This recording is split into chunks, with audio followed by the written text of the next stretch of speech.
posture, and it's destabilizing foreign policy in the region and behaves simply like a normal nation. The choice is clearly with the regime. Continue with Iran. President Rouhani recently announced that Iran will begin uranium enrichment activities at the Fordow facility. Therefore, the United States will terminate the sanctions waiver related to the nuclear facility at Fordow, effective December 15th, 2019. The right amount of uranium enrichment for the world's largest state sponsor of terror is 0. Iran originally constructed Fordow as a fortified underground bunker to conduct secret uranium enrichment work, and there is no legitimate reason for Iran to resume enrichment at this previously clandestine site. Iran should reverse its activity there immediately. Iran's supreme leader is reverting to his tried and true method of using nuclear brinksmanship to extort the international community into accepting the regime's destabilizing activity. The United States rejects this approach completely and calls on all nations to do the same. The only viable way forward is through comprehensive negotiations that address the full range of Iran's threats in their entirety. Iran's most recent action is yet another clear attempt at nuclear extortion that will only deepen its political and economic isolation from the world. I also want to spend just a minute talking about Iraq. For the last few weeks, the United States has watched the protests very, very closely. We support the Iraqi people as they strive for a prosperous Iraq that is free of corruption and Iranian malign influence. We've stated clearly that Iraq's leaders must protect human rights as Iraqis lift their voices to secure a flourishing democracy. Our calls are consistent with the Trump administration's track record as being a force for good throughout Iraq. We've worked with the Iraqi security forces to take down the ISIS caliphate and will continue to make sure it cannot reemerge. The United States remains the largest humanitarian donor to Iraq, providing more than $2 billion in food, water, medicine, and shelter since 2014 alone. And we're the largest donor as well to stabilization, rebuilding more than 500 schools, 100 health centers, 50 water treatment plants, with many more projects coming online soon. Now our commitment continues. We will not stand idle while the corrupt officials make the Iraqi people suffer. Today I'm affirming the United States will use our legal authorities to sanction corrupt individuals that are stealing Iraqis' wealth and those killing and wounding peaceful protesters. Like the Iraqi people taking to the streets today, our sanctions will not discriminate between religious sect or ethnicity. They will simply target those who do wrong to the Iraqi people, no matter who they are. Turning now to Israel. The Trump administration is reversing the Obama administration's approach towards Israeli settlements. U.S. public statements on settlement activities in the West Bank have been inconsistent over decades. In 1978, the Carter administration categorically concluded that Israel's establishment of civilian settlements was inconsistent with international law. However, in 1981, President Reagan disagreed with that conclusion and stated that he didn't believe that the settlements were inherently illegal. Subsequent administrations recognized that unrestrained settlement activity could be an obstacle to peace, but they wisely and prudently recognized that dwelling on legal positions didn't advance peace. However, in December 2016, at the very end of the previous administration, Secretary Kerry changed decades of this careful bipartisan approach by publicly reaffirming the supposed illegality of settlements. After carefully studying all sides of the legal debate, this administration agrees with President Reagan. The establishment of Israeli civilian settlements in the West Bank is not, per se, inconsistent with international law. I want to emphasize several important considerations.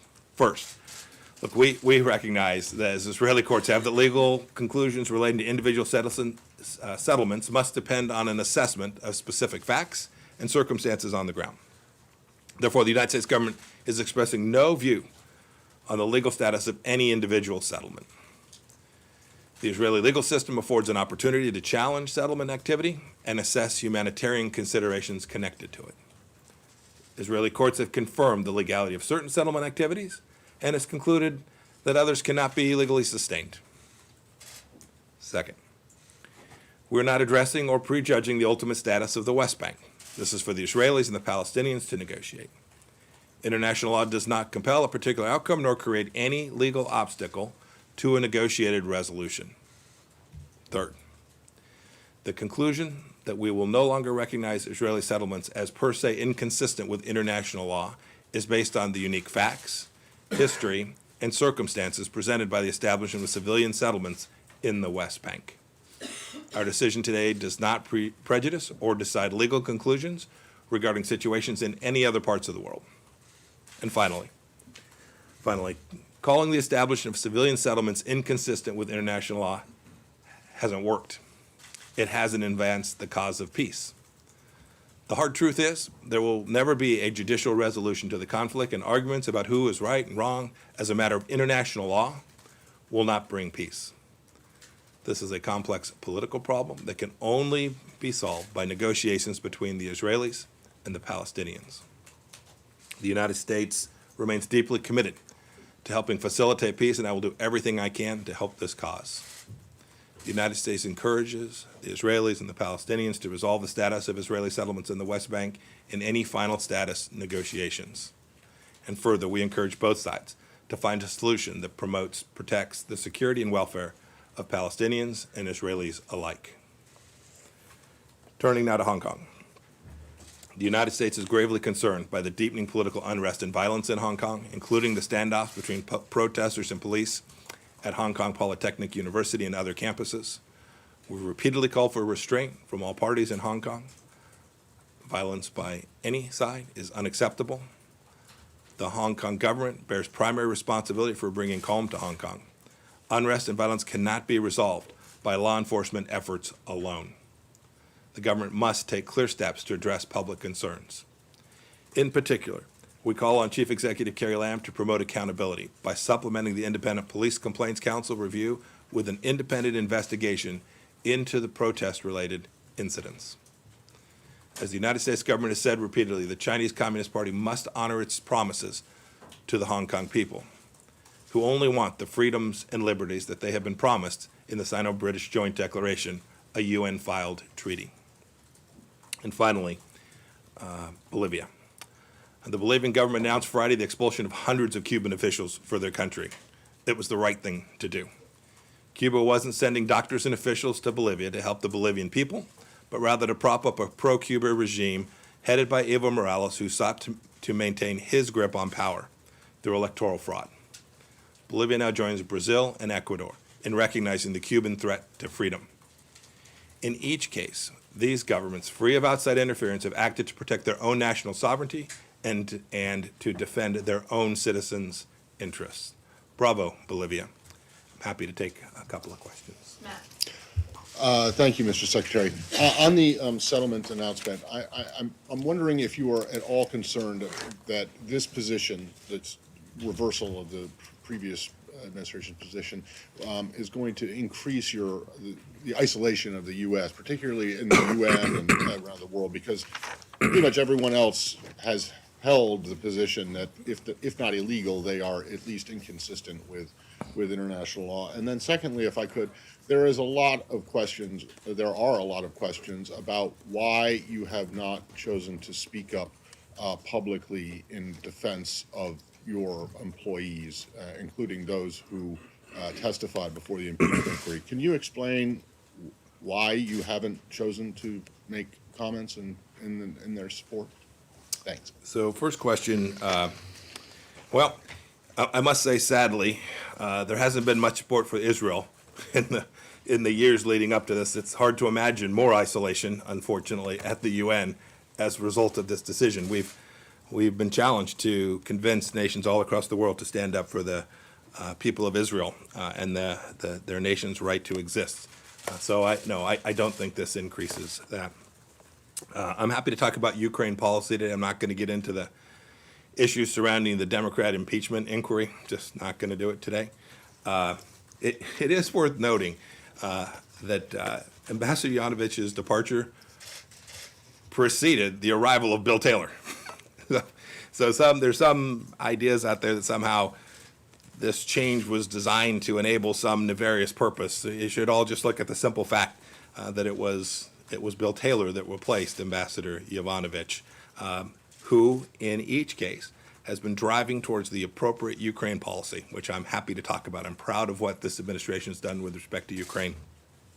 We reversed the massive failures of the Obama administration's policy towards Ukraine, which truly did risk the lives of Ukrainian people and allowed Vladimir Putin to take Crimea and to fight in the Donbass against a group of Ukrainians who wanted nothing more than to defend their nation, but were given just blankets and non-lethal equipment. I'm proud of what we've done. President Trump's policy has been consistent throughout. The State Department is fully supportive not only of what we've done, but our Ukraine policy moving forward. But no defense of your employees?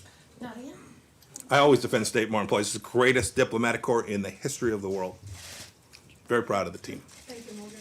Mr. Secretary, first on Iran, how do you balance your support for the Iranian people and the request to topple their government, and the request to hold their government accountable, and your support for them that has been seen and criticized by the Iranian regime as interference?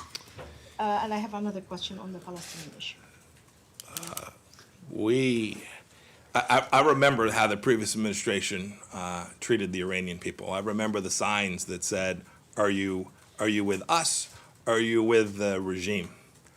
I don't think anybody in the world has any doubt about where this administration stands.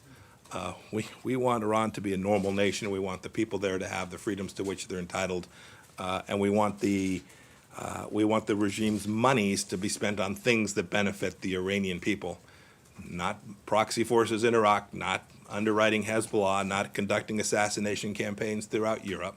We want the Iranian regime to behave like a normal nation, to take care of their people. And I think that is what you are hearing and seeing in these protests that are taking place in the Islamic Republic of Iran over these past few days. And on the Palestinian issue, sir, with your decision today about the settlement, in addition to declaring Jerusalem as the capital of Israel and the Golan Heights under the Israeli control, do you believe that we're getting closer to one-state solution as the two-state solution is no longer viable? And how do you bring the Palestinians to the negotiation table, considering your decision today? You know, we've had a long time with the policy, the legal interpretation announced today being the other way, and it didn't work. That's a fact and evidence. We believe that what we've done today is we've recognized the reality on the ground.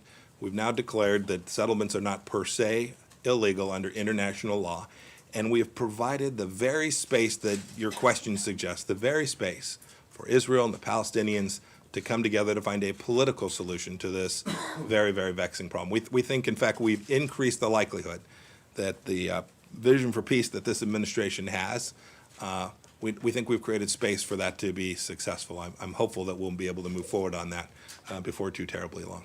Courtney? Sorry. Thank you. Just on the Yes, ma'am. practical implications of the decision, I understand that you're referring to the decision not to declare these settlements per se illegal. Does that also apply to East Jerusalem, or is that primarily just the West Bank? Applies. We're making, as the president said when he made the decision about Jerusalem, the final status, those boundaries will not be determined until the parties reach a resolution. And then are you And so there's concerned, no, in that sense, go ahead. Yes. are you also concerned about the timing, given that the deadline for Benny Gantz to form a government is Wednesday? Is there concern about the timing of this announcement perhaps affecting domestic politics in Israel? You know, we've told the team that was doing this review now for quite some time, we've told them, do your work, do it thoroughly, do it completely. When we have the analysis correct, when we reach a final decision, we will provide that analysis, and we'll share that with the world. So the timing of this was not tied to anything that had to do with domestic politics anywhere in Israel or otherwise. This was about, we were done, we finished, we'd conducted our review, and this was the appropriate time to move forward. Okay. Yeah, I'll take the floor. Sure. Thanks, Mr. Secretary. Yes, sir. Could I follow up on the Israeli settlements? What is the message that you are sending to Israel? You say that, for example, the Reagan administration, Reagan had a particular view on that, but in terms of is this effectively a green light? I mean, Reagan has also said that they're an obstacle to peace. Is this effectively a green light for Israel to build more settlements if they want? Will Israel still face criticism as an obstacle for peace if it builds settlements? And if you will, can I just follow up on Matt's question as well? I know you said you didn't want to talk about the impeachment. No, I said I wasn't going to. Right. I didn't But say I could didn't I want just to. ask you- I said I wasn't going to. Sure. But can I just There are things I would dearly love to say Sure. about it, Just but specifically I one don't thing. intend to. Just Yes. specifically one thing. When Ambassador Yovanovitch was on the Hill on Friday, the president made a tweet right when she was appearing saying that everything, everywhere that she went turned bad. Is it an assessment that you agree with? You've known her. Your first question about, is this a green light? Back to first principles. What we did here was conduct a legal analysis. We took international law, we had our lawyers review it. So this was not meant to send a message in any way. You're describing a message about, should there be more settlements, should there be fewer settlements, how should Israeli look at the courts? This wasn't intended that at all. This was intended to be a legal review. We do believe that the result of this legal review creates the political space for a more likely resolution of the situation there. We think ultimately this must be resolved politically, and we think taking away this impediment, this idea that somehow there was going to be a legal resolution to this, we think it's folly. We think it has failed, and so we do think we've gotten to a place which creates more likelihood. And I don't have anything to say. I'll defer to the White House about particular statements and the like. I don't have anything else to say about the Democrats' impeachment proceeding. If somebody else has a substantive question about something that the world cares deeply about, I'm happy to take it. Peace process. Christina, Mr. Secretary, do you have any guidance or announcement on the peace plan, the peace process, how that's going? And you said you talk about Ukraine policy, so I'm curious if you think Ambassador Taylor has been an effective envoy of that policy, and if he's going to remain in his job, or if the president has lost confidence in him. Yeah, State Department's doing a fantastic job. I think we've delivered in a way that the Obama administration has not delivered on Ukraine. I think the Ukrainian people, and if you listen to their leadership, I think they'd think the same. Your question, first question was about the peace plan. When the time is right, our vision will come forward. The Israeli government's got to find its way. They've got to get through their government formation process. We're hopeful that they will. And when they do, and the conditions are right for us to release our vision, we'll do that. I hope that can be before too long. And do you still have confidence in Ambassador Taylor? Thanks, everybody. Have a fantastic day. Sir.